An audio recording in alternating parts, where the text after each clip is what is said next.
இயேசு கிறிஸ்துவின் இனிதான நாமத்தில் இன்றைய ஆவிக்குரிய சிந்தனைக்கு உங்களை அன்புடன் வரவேற்கின்றோம். இப்போதும் ஒரு பாடலுக்கு பின்பு உங்கள் சிந்தையை தெளிவிக்கும் ஆவிக்குரிய செய்தியை கேட்கலாம். வெள்ளை அங்கியை தரித்துக் கொண்டு வெள்ளை குருத்தாம் ஊலை பிடித்து ஆர்ப்பரிப்பார் பிதாவின் முன்பு ஆட்டுக்குட்டிக்கு மகிமை என்று அழகாய் நிற்கும் யார் இவர்கள், திரளாய் நிற்கும் யார் இவர்கள், சீலை தலைவரம் இயேசுவின் போற்றளத்தில் அழகாய் நிற்கும் யார் இவர்கள். ஆண்டவர் இரட்சகரமாக இயேசுவின் இனிதான நாமத்தினால் உங்களை வாழ்த்துகிறேன். இந்த நாளிலும் நம்முடைய ஆவிக்குரிய சிந்தனைக்காக வெளிப்படுத்தின விசேஷம் 7ஆம் அதிகாரம் 13ஆம் வசனத்தை நான் வாசிக்கிறேன். அப்பொழுது மூப்பர்களில் ஒருவன் என்னை நோக்கி, வெள்ளை அங்கிகளை தரித்திருக்கிற இவர்கள் யார், எங்கிருந்து வந்தார்கள் என்று கேட்டான். அதற்கு நான், ஆண்டவனே, அது உமக்கே தெரியும் என்றேன். அப்பொழுது அவன், இவர்கள் மிகுந்த உபத்திரவத்திலிருந்து வந்தவர்கள், இவர்கள் தங்கள் அங்கிகளை ஆட்டுக்குட்டியானவருடைய இரத்தத்திலே தோய்த்து வெளுத்தவர்கள் என்று சொல்லுகிறார். பரலோகத்தில் ஒரு தரிசனத்தை யோவான் பார்க்கும் பொழுது எண்ணக்கூட முடியாத அளவு வெள்ளங்கி தரித்த அந்த கூட்டம், அந்த கூட்டத்தை பார்க்கும் பொழுது அந்த மூப்பர் ஒருவர் கேட்கிறார், யார் என்று கேட்கும்போது யோவானுக்கு தெரியவில்லை. அப்ப அவர் சொல்லுகிறார், இவர்கள் எல்லாம் மிகுந்த உபத்திரவத்தின் வழியாக வந்தவர்கள், பாடுகளின் வழியாக வந்தவர்கள், ஆட்டுக்குட்டியானவருடைய இரத்தத்தினாலே தங்கள் அங்கிகளை தோய்த்தவர்கள் என்று சொல்லுகிறார். பாருங்கள், பாடுகளின் பாதையில கடந்து போய் அந்த ஓட்டத்தை முடிக்கிறவங்களுக்கு பரலோகத்துல பெரிதான பாக்கியத்தை கர்த்தர் வைத்திருக்கிறார். வெள்ளங்கி தரித்தவர்களாய் அங்கு பெரும் கூட்டத்திலே அங்கு அவர்கள் நின்று தேவனை ஆராதிக்கிறவர்களாய் இருக்கிறார்கள். அங்கு தொடர்ந்ததை வாசிப்பீங்கன்னு சொன்னா அங்கு அவர்களுக்கு எந்த விதமான வேதனைகளும் கிடையாதாம். இனி அவர்கள் பசி அடைவதில்லை, தாகம் அடைவதில்லை, வெயிலாவது உஷ்ணமாவது அவர்கள் மேலே படுவதில்லை. சிங்காசனத்தில் வீற்றிருக்கிற ஆட்டுக்குட்டியானவரே அவர்களை மேய்ப்பாராம்.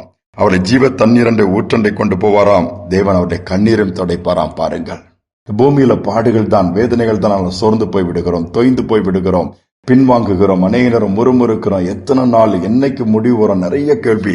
இப்படியே தான் இருக்குமா? ஒரு நாள் கூட மாறாதா? ஆண்டவர் ஜெபத்துக்கு பதில் கொடுக்க மாட்டாரா? எத்தனை நாள் தான் நாங்கள் ஜெபிக்கணும்? எத்தனை நாள் தான் உபவாசிக்கணும்? எத்தனை நாள் தான் கூட்டத்துக்கு போகணும்?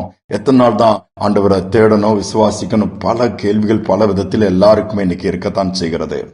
வேதம் என்ன தெளிவாக சொல்லுகிறது? ஒரு நாள் வரும், பாடுகளின் பாதையில கடந்து போகிறவரை கர்த்தர் பரிதாபமாக விட்டு விடுகிறவர் அல்ல.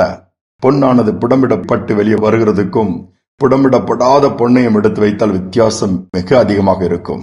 அதில் இருக்கிற அந்த மிளிரக்கூடிய அந்த வெளிச்சம், ஒளி புடமிடப்படாத பொன்னிலே இருக்காது. பாடுகளின் பாதையிலே ஆண்டவருக்காக தன் சிலுவை எடுத்துக்கொண்டு அனுதினமும் ஆண்டவரை பின்பற்றுகிறவருடைய வாழ்க்கையின் முடிவு மறுமை மகிமையானதாகத்தான் இருக்கும். வேதம் அதைத்தான் சொல்லுகிறது. இந்த காரியத்திலும் அப்போஸ்தலனாகிய யோவானுக்கு ஆண்டவர் வெளிப்படுத்தினது அதுதான். ஆனால் அந்த நம்பிக்கை நாம் விட்டுவிட வேண்டாம். ஒரு நாள் இருக்கிறது, உபத்திரத்தின் பாதையின் முடிவிலே நிச்சயமாகவே கர்த்தர் நமக்கென்று வைத்திருக்க அந்த பெரிதான பங்கை பெற்றுக் கொள்ள முடியும். ஒரு ஊழியர் நன்றாக ஊழியம் செய்தார். வாலிப வயதிலிருந்து அவருடைய ஊழியம் திரளான ஜனங்களை கர்த்தர் பக்கம் திருப்பினார். மகத்தான விதத்தில் ஆண்டவரும் வெளிப்பட்டார். தேவனுடைய நாமத்தை மகிமைப்படுத்தினார். எந்த உலகத்தின் காரியங்களுக்கும் அப்படியே ஈடு கொடுக்காதபடி, ஒத்த வேஷம் தெரியாதபடி நுழைத்து நின்று ஆண்டவரை பிரதிபலித்த அந்த ஊழியர் கொஞ்சம் வயது தாண்டோன்னு பலவீனமாய் படுத்து விடுகிறார். பலவீன பாதையில போகும்பொழுது ஏராளமான மன ரீதியான போராட்டங்கள், நேரமான கேள்விகள். ஏன் ஆண்டவரை, எதற்கு என் வாழ்க்கை இப்படி? ஏன் நான் படுக்க வேண்டும்? நான் எவ்வளவா எமக்கு உண்மையும் உத்தமாய் ஓடினேன், எவ்வளவு காரியங்கள் என்று சொல்லி, ஏன் எனக்கு இந்த உபத்திரவங்கள், ஏன் எனக்கு இந்த கஷ்டங்கள் சொல்லி பல கேள்விகளோடு படுத்திருக்கும்போது ஆண்டவர் ஒரு நாள் பேச ஆரம்பித்தாரா? இதே வெளிப்படுத்தின விசேஷத்தை காண்பித்து, ஒரு நாள் வரும் வெள்ளங்கி தரித்து அந்த கூட்டத்தில் நெருக்க வேண்டும் என்று சொன்னால் பாடுகளின் பாதைகளை கடந்து போகத்தான் வேண்டும். அதோடு மட்டுமல்ல, ஆவியானவர் அநேக காரியங்களை உணர்த்த ஆரம்பித்தாராம். ஆதியாகமத்திலிருந்து வெளிப்படுத்தல் வரை வாசித்துப்பார். ஆபிரகாமுக்கு 25 ஆண்டுகள் விசுவாச போராட்டம். வாக்குத்தத்தம் கொடுக்கப்பட்ட உடனே டக்குண்டு குழந்தை பெற்று கையில கொடுக்கப்படவில்லை. ஈசாக்கை பெற்றெடுப்பதற்கு 25 ஆண்டுகள் காத்திருக்க வேண்டியிருந்தது. அதற்கு பின்பு அந்த ஈசாக்கை பலியிட கேட்கும் பொழுது அங்கு விசுவாச போராட்டம். ஆபிரகாம் நிலைத்திருந்தார். அப்படியே தாண்டி வந்தா யாக்கோபு 20 ஆண்டுகள் மாமனாரோடு போராட்டம், அங்கு விசுவாச போராட்டம். உடனே இஸ்ரவேலாய் மாறிவிடவில்லை. இந்த போராட்டத்தை ஜெயித்து அங்கு மாற்றத்தை பெற்றுக் கொள்கிறார். யோசேப்பு எடுத்துக்கொண்டால் 13 ஆண்டுகள் அடிமைத்தனம், சிறையிருப்பு. அதற்கு பின்புதான் சிங்காசனம். பாடுகளின் பாதையில் தான் அவர்கள் கடந்து வந்திருக்கிறார்கள். யோபுடைய வாழ்க்கையில உடனே எல்லாவற்றையும் இரட்டிப்பாய் திருப்பிக் கொள்ளவில்லை. எல்லாவற்றையும் இழந்து தெருவுக்கு வந்து சுகத்தை இழந்து ஓட்டை எடுத்து சுரண்டி கொண்டு ஜீவன் மட்டும்தான் இருந்தது. ஆனால் முடி வைப்பார்.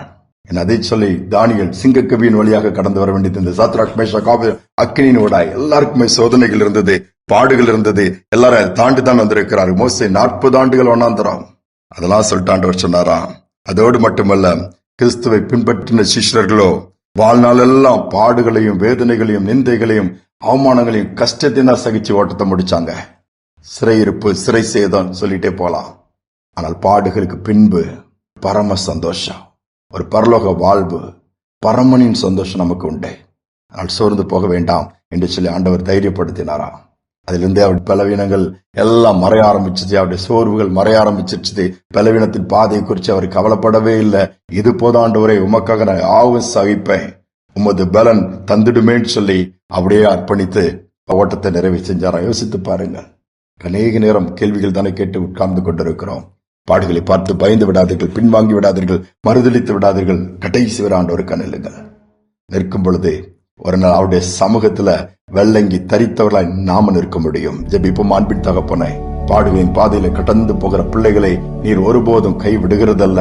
ஒருவேளை இந்த உலகத்தில் அதற்கு பிரதிபலன் கிடைக்காமல் இருக்கலாம், இந்த உலகத்திற்கு அந்த பாடுகளுக்கு ஒரு முடிவில்லாமல் இருக்கலாம். கடைசி வரை இப்படித்தானே பாடுபட்டே வாழ்க்கை முடிஞ்சிருச்சுதே, பாடுபட்டே தான் அப்படியே போயிட்டு இருக்குதுன்னு சொல்லி நம்பிக்கை இழந்து போயிருந்த பிள்ளைகளுக்கு மீண்டும் ஒரு நம்பிக்கை கொடுத்து, ஒரு நாள் வரும், ஆட்டுக்குட்டியானுடைய கல்யாண விருந்து எங்களுக்கு வைத்திருக்கிறீங்கப்பா, ஆட்டுக்குட்டியானவரோடு வாழ்கிற ஒரு வாழ்க்கை வைத்திருக்கிறீங்க, பரலோக ராஜ்யத்துல வெள்ளங்கி தரித்தவர்களாய் அழகாய் நிற்கக்கூடிய கிருபையை கொடுத்திருக்கிறீங்கப்பா.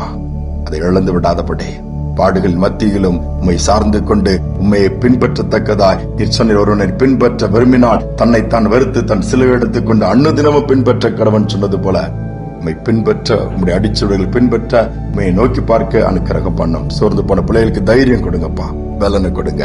துதிகனமை ஏற்றுக்கொள்ளும் இயேசு நாமத்தில் பிதாவே, ஆமேன், ஆமேன்.